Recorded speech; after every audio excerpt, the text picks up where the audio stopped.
Mimi tulikuwa tumesafiri kwa mkwe wa mtoto wangu huko Igembe North. Sasa tulipoenda huko tukamaliza shughuli mzuri. Sasa tulikuwa tunarudi. Tulipokuwa tunarudi tukaenda kwa basi Modern Coast. Sasa tulipofika kule, ingalau tulifika kwa hiyo basi ilijaribu kuwa na problem to start, piga start. Wakang'ang'ana nayo wakaipiga start. Tukatoka tuanza safari ya kuja. Tulikuja tukifika Gembe Central, wameisimamisha hapo. Tukaona ameleta makanika kaiangalia hapo. Alipoiangalia tukatoka. Sasa tulikuja paka Meru Town, wakajaza gari sasa ikajaa. Walipojaza gari ikajaa, tukatoka safari ya kuja sasa. Sasa tulipotoka kuna mteremko hapo bado vidogo za kutoka Meru Town kuja huko. Hizo mteremko tukaona vile driver alikuwa anaendesha hiyo gari. Alikuwa akifika kumteremko anajaribu kwenda polepole. Sasa hatukujua ni kitu gani inamsumbua. Alafu gia pia kiingiza gia wasikia akilia kwa. Sasa alipokuja akamaliza mlima sasa ambapo tulikuwa nafika pale pa ajali. Sasa alipojaribu kubadilisha gia na brake ile, tukaona kama gari inaanza kwenda mbio sasa. Akajaribu nafasi ya kwanza kona hiyo, ya pili na ya tatu. Ile ya nne sasa ikamshinda gari ikaviringika. Tulikuwa na shughuli ya marriage kwa kijana wangu alikuwa wa huko. Sasa tulimaliza hiyo shughuli, sasa tunarudi. Sasa yeye na bibi yake hata saa hii sijui wako wapi. Sasa nilikuwa na kijana wangu mwingine pia hapa. Yeye amepelekwa Nairobi. Anaitwa John Ochieng. Yeye ameshapelekwa Nairobi, alikuwa ameumia spinal cord. Unajua gari ile ilianza kwenda mbio. Kwa pale mteremkoni ilianza kwenda mbio. Sasa yule driver alikuwa aliposhindwa sasa mbio ile, kwa sababu kama brake sasa hakuna na gia pia sijui kama alibadilisha kakuwa free au imekuwa vipi. Sasa akajaribu kama binadamu. Alijaribu kama binadamu. Paka unajua pale sijui ina kona karibu 3. Kona ya kwanza akajaribu. Angetupa kwa huyo. Kona ya pili pia akajaribu. Sasa ile ya nne ile ya kumaliza ile bridge, amalizie ile bridge, ndio ilimshinda gari ikaangukia upande wa right. Mimi niliviringika, sasa ile inaviringika nikapoteza fahamu, lakini nilipoanguka tu pale chini, fahamu yangu ikarudi. Sasa nikaanza kung'ang'ania jinsi naweza kutoka. Nikang'ang'ania paka yule tulikaa naye kwa kiti, yeye alikuwa amefunga belt. Nikafinya ile belt nikatoa kwake. Nilipotoa kwake, hata huyu kijana nilikuwa naona vile anahangaika, huyo tulikuwa naye hapa.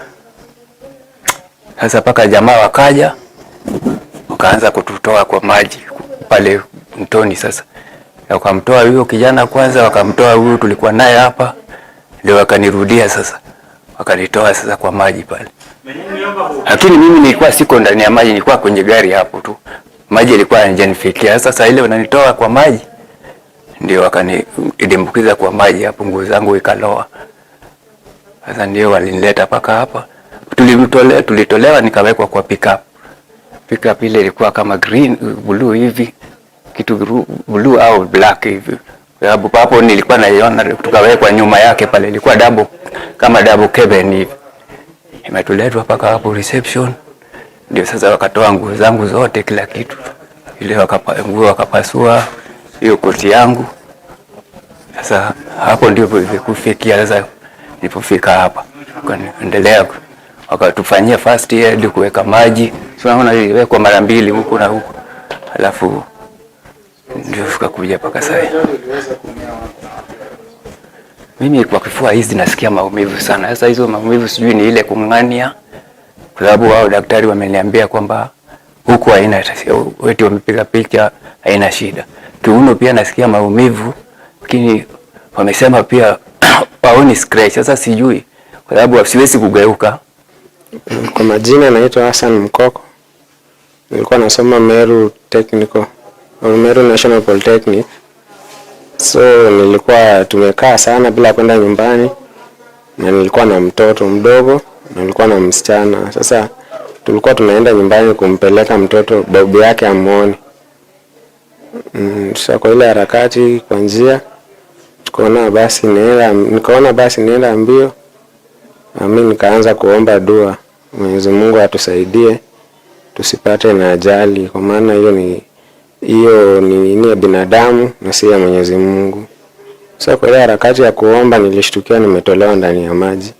Mguu ilikuwa imevunjika mara 2. Sasa mtu akinishika mguu nikaanza kupiga nduru. Alafu sana saa kidogo nikalala. Nilikuwa nimezimia, nikajikuta niko huku. Hiyo masaa nikajipata niko hapa hospitali. Tangu jana niliona gari inapita kwa kona fulani, alafu ikaenda mbio. Alafu unajua binadamu pia unakuanga na instinct. Nikaona hii inaweza tuletea shida, nikaanza kuomba. Sasa kwa ile wakati ya kuomba nikashtukia niko ndani ya daraja. Unajua dirisha yangu ilikuwa na loose, hiyo dirisha ilikuwa loose. Sasa sijui ni kama ilinirusha nje, maana hiyo dirisha ilikuwa nyepesi sana, haikuwa ngumu. Nikaa ilinirusha nje vile ilikuwa inaenda kuinama, ikanirusha na nje. Mimi niliamka tu nikajipata niko ndani ya maji na watu walikuwa wamenibeba. Sasa inamaanisha nilizimia, pengine basi vile ilinirusha nje nilizimia. Sasa sikuwa na fahamu ya kujua kitu gani kinaendelea. Nilikuwa mimi na mtoto wangu ako na miezi 3. Alafu na mama yake tulikuwa tunaenda Mombasa kwa babu ya mtoto amuone. Na nilikuwa nimewaelezea tunakuja. Wananielezea wako vizuri, lakini sijatangamana na wao. Nikajua kama wako vizuri au la. Nimekuwa tu hapa tangu jana, sijatoka hapa. Nimevunjika hapa juu kwa mapaja na hapa chini ya magoti kwa hii mguu moja. Kwa majina naitwa Patterson Mashigadi Kipele. Kenya nakumbuka niliona kama gari ime lose control, yani dereva anajaribu kustia right na left, lakini gari ilikuwa isha lose control. So like ika flip, ikaanguka hapo chini, kulikuwa na river hapo kando. Kenya nakumbuka after hapo naona mtu ananiambia tulia tukusaidie bro. So like mtu alikuwa amekuja kunibeba aneke kwa ambulance. Yani nimekatika kidogo huku mkono, lakini mali nimeumia sana ni mguu ilivunjika.